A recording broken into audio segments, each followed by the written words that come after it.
আগামী কবে জাতীয় নির্বাচন অনুষ্ঠিত হতে যাচ্ছে তার সম্ভাব্য সময়সীমা জানিয়ে দিলেন প্রধান উপদেষ্টা doctor Muhammad Yunus. British MP Rupa হকের সঙ্গে এক সৌজন্য সাক্ষাৎকারে তিনি এমন তথ্যটি জানিয়েছেন। তিনি বলেছেন যে বিগত 3 টার্ম দেশের জনগণ তারা তাদের ভোট অধিকার প্রয়োগ করতে পারেনি।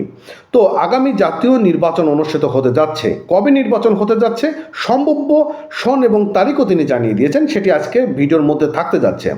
বন্ধুরা, ডক্টর মোহাম্মদ ইউনূস তিনি বলেছেন যে বিগত দিনগুলোতে জনগণ তারা ভোটের অধিকার থেকে বঞ্চিত ছিল।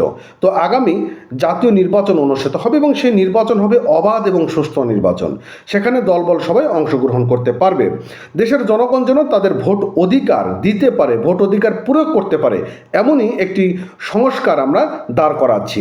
তো ব্রিটিশ এমপির সঙ্গে তিনি আরও সৌজন্য সাক্ষাৎকারে বলেছেন যে বিগত শেখ হাসিনা অর্থাৎ ফ্যাসিস্ট শেখ হাসিনা দেশের জনগণের সঙ্গে যে তামাশা করেছেন এবং বিভিন্ন রাজনৈতিক দলের মত অধিকার বাক স্বাধীনতা কেড়ে নিয়েছেন এবং বিভিন্নভাবে মানুষের তারা গুম খুন থেকে শুরু করে নানানভাবে নির্যাতন করেছেন, দেশের অর্থ বিদেশে পাচার করেছেন, জনগণের অধিকার কেড়ে নিয়েছেন সহ নানান কথা তিনি সেই সাক্ষাৎকারে বলেছেন। তো সম্ভব্য তিনি যে কথা বলেছেন যে আগামী একটি সুস্থ সুন্দর নির্বাচন অনুষ্ঠিত হতে যাচ্ছে। কবে অনুষ্ঠিত হতে যাচ্ছে সেটি চলুন আজকে আমরা জেনে আসি কালবেলা পত্রিকা থেকে। আগামী নির্বাচন অবাধ এবং সুষ্ঠু হবে বলে আশ্বাস দিয়েছেন প্রধান উপদেষ্টা ডক্টর মোহাম্মদ ইউনূস। তিনি বলেছেন যে বাংলাদেশে আগামী সাধারণ নির্বাচন সম্পূর্ণ অবাধ এবং সুস্থ হবে। গত 3টে নির্বাচনে জনগণ ভোট দিতে পারেনি। বিগত সময়ে একটি ভুয়া সংসদ এবং এমপি স্পিকার ছিল।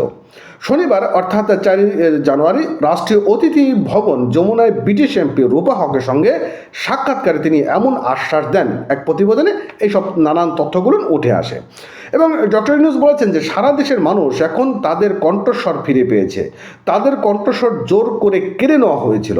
এ সময় ব্রিটিশ এমপি রূপা হক আগামী নির্বাচনের সম্ভাব্য তারিখ, বাংলাদেশের অন্তর্বর্তীকালীন সরকারের গৃহীত সংস্কার, উদ্যোগ এবং রাজনৈতিক দলগুলোর অংশগ্রহণ প্রতিক্রিয়া সম্পর্কে তিনি জানতে চান। রূপা হক বলেছেন যে জুলাই পরবর্তী নতুন বাংলাদেশ দেখে আমি সত্যি উৎসাহ হয়েছি। ডক্টর ইউনূস জানান যে পরবর্তী সাধারণ নির্বাচনের সম্ভাব্য 2টি সময়সীমা রয়েছে। সেই সময়সীমাটা কবে? 2025 সালের ডিসেম্বর অথবা 2026 সালের মাঝামাঝিতে।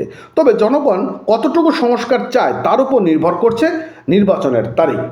এখন তিনি যেটি বলেছেন যে 2025-এর ডিসেম্বর অথবা 26-এর মাঝামাঝি সময়। এখন জনগণ যদি 25-এর মধ্যে চায় তাহলে 25-এর মধ্যে দিয়ে দেওয়া হবে, আর যদি আরও জনগণ সংস্কার চায় তাহলে 26-এর মাঝামাঝির দিকে নির্বাচন অনুষ্ঠিত হবে, এরকম একটি আশ্বাস তিনি দিয়েছেন। এই সময় রূপা হক আগামী নির্বাচনের পর্যবেক্ষণে বাংলাদেশে আসার জন্য আগ্রহ প্রকাশ করেছেন এবং জুলাই গণ অভ্যুত্থানের সূচনা এবং ক্ষমতাচ্যুত প্রধানমন্ত্রী শেখ হাসিনা শাসনামলে জনগণের উপর নিপীড়নের ঘটনা তুলে ধরেন ডক্টর মোহাম্মদ ইউনূস। তো যাই হোক, মোটামুটি আমরা একটা সময়সীমা জানতে পারলাম যে 2025-এর ডিসেম্বর অথবা 26-এর মাঝামাঝি সময়। এই সময়টা আগামী নির্বাচনের জন্য প্রস্তুত হচ্ছে এবং দেশের কতটুকু সংস্কার হবে তার উপর নির্ভর করবেই এই 2টি সালের আসলে ব্যবধানটা, যে কবে নির্বাচন অনুষ্ঠিত হতে যাচ্ছে।